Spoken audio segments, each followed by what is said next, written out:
Et c'est le moment de notre nouvelle chronique à base de tuning, de tuyaux d'échappement chromés et de jantes alliage 27 pouces. Fred, à toi de jouer, lâche les chevaux.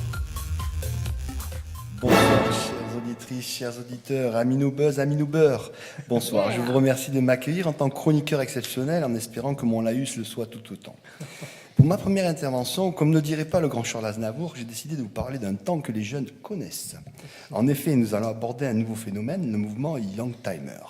Qu'est-ce me direz-vous? Les Youngtimers sont des personnes qui possèdent des voitures dont la production a stoppé depuis au moins 15 ans et qui ne sont pas encore trentenaires, tout comme moi. Ces véhicules sont trop récents pour être considérés comme de collection. Leur faible valeur les met à la portée des bourses les plus modestes. Mais ce mouvement Youngtimer, il est parti d'Allemagne et des Pays-Bas vers le milieu des années 2000.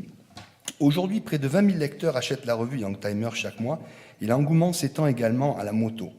Vous êtes en train de vous demander, mais alors, quels peuvent bien être ces véhicules Youngtimer?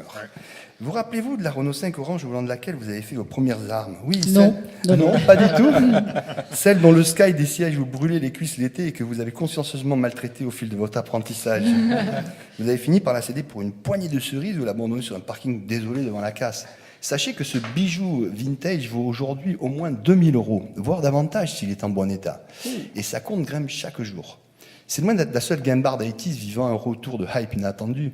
Les voitures de grande diffusion des années 70-80 comptent des fans de plus en plus nombreux prêts à vider leur livret A et investir une jolie somme dans un de ces exemplaires désormais délicatement branchés popu.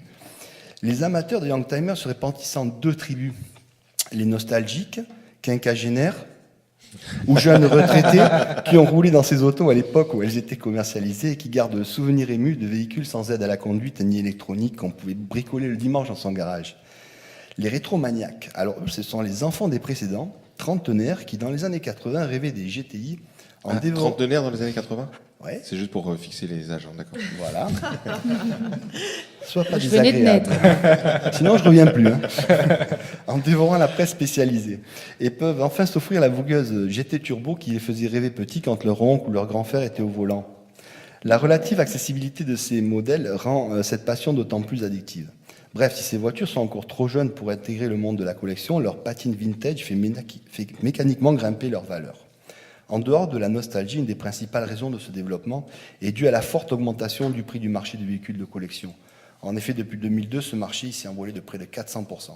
L'absence de la taxation à l'ISF n'est pas un facteur négligeable, je pense, dans cette raison-là. C'est net. Pour ma part, étant passionné d'automobile, je me qualifierais de nostalgo-rétromaniaque. Oh là. Car en effet, en attendant de toucher le super méga euro million qui me permettrait d'acheter la 911 Carrera RS bec de canard 74 cotant près de 500 000 €, j'ai une passion débordante pour les bombinettes GTI des années 80-90. Je suis nostalgique de ces voitures légères, nerveuses, sans assistance qui faisaient la part belle au vrai pilotage. Les aides à la conduite sont un grand pas au niveau de la sécurité, mais elles ont aseptisé nos véhicules. On recherche dans nos voitures actuelles le côté pratique, confortable, une faible consommation, mais plus le plaisir de conduire, car celui-ci a disparu avec les embouteillages, le prix du carburant, les places de parking insuffisantes par rapport au parc, et surtout au radar automatique qui nous oblige à avoir les yeux rivés sur le compteur. Moi, ce que j'aime dans la voiture, c'est le plaisir de conduire. Et aujourd'hui, avec le budget d'un scooter, vous pouvez retrouver ces instants de bonheur.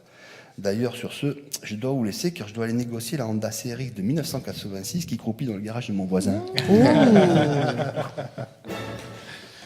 Eh bien, on va enchaîner avec un petit quiz alors. Un petit quiz sur ce même sujet, non? On va voir un petit peu si vous avez... J'ai zappé le quiz de Nadra, donc on y reviendra tout à l'heure. On y reviendra tout à l'heure. Alors, le petit quiz, Fred.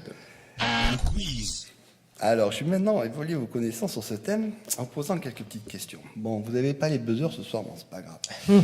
Alors, quelle Youngtimeuse a été comparée à une poire dans une publicité lors de sa sortie en 1976? La R14. Ah bien, Fred, on voit que t'es calé. Ah, oui. T'en as une, non? T'en as une. Non, t'en as une. Non, il me semble. Non, je m'en rappelle. En fait, petite histoire, après des débuts catastrophiques, une campagne de pub créée par Publicis associait la forme de la Renault 14 à celle d'une poire.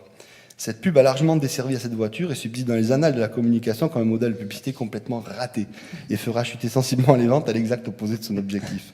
Non, merci, je ne suis pas une poire. Et ça se vend, donc maintenant ça se vend ça? Non. Ouais, mais c'est des Youngtimers.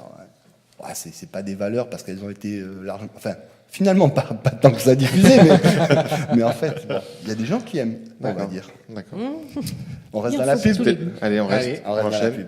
Quel Citroën a été catapulté dans la mer d'un porte-avions français? La DS. Un indice. Attends. Un indice. Année 1988.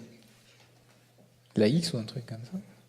Ah, la CX. Citroën. Alors je vous propose la BX, la Visa, la Saxo. La Saxo. Non. Visa. Ah enfin, c'est La la Visa. Visa. Une chance sur deux. Merci Lolo, elle me souffre des fausses réponses en plus. Non seulement elle montre ses pieds à la caméra, mais en plus elle me souffre. Alors, on enchaîne. Et notre célèbre cascadeur Aimé Julien a propulsé en fait à 200 km/h une Visa GTI. Elle vole quelques instants avant de s'écraser dans les flots. Et la pub ne pouvant s'arrêter ce crash, il y a un sous-marin qui remonte la Visa. Et il faut vous dire que ça a été vraiment réalisé à 200 km/h. Waouh. Voilà. Et enfin, une question un peu plus facile. Bon, un peu cinéma en plus, on va voir. Ah. Alors, à quel héros de cinéma fait référence la pub télé de 1984 pour la Peugeot 205 GTI? Superman, Spider-Man, James Bond. James Bond, moi je dirais. Ouais, je dirais c'est le aussi. seul Ah ouais. qui aurait une voiture. Vous la connaissez pas James la... Bond. Vous Non. la connaissez pas la... 84, non. Alors, je vous Qui invite. était né J'avais 2 ans. Qui était né en 84, juste pour. Moi, j'avais 2 ans. Oui, oui, Que j'étais né Fred aussi, mais bon. Alors, moi, je vous invite à regarder J'avais 10 cette ans. magnifique pub qui a été réalisée par Gérard Pires, donc en ce Ouais. temps-là, auteur des célèbres Taxis, où l'on voit atterrir la 205 après un vol en parachute, puis se faufiler entre les bombes sur un lac gelé. Ah oui, mais ça me dit quelque chose. Ouais. Et alors, en plus, quelque chose de très fort, je vous invite à regarder la seconde pub, 30 ans plus tard, après fort de ce succès, un revival a été réalisé pour la sortie de la 208 GTI pour les 30 ans, en mixant les images du premier film, toujours avec un David Craig au volant, c'est pas lui, mais vous avez compris, et le tout avec des effets spéciaux de bien meilleure qualité aujourd'hui, c'est absolument magnifique. Ben, on les mettra sur le lien de l'émission. Hein. Ouais. Voilà. Les- Ouais, bonne idée. Ok, je vous les Merci. conseille. Merci Fred. Bravo, bravo. Ouais. Merci Fred. Alors, on Merci. enchaîne avec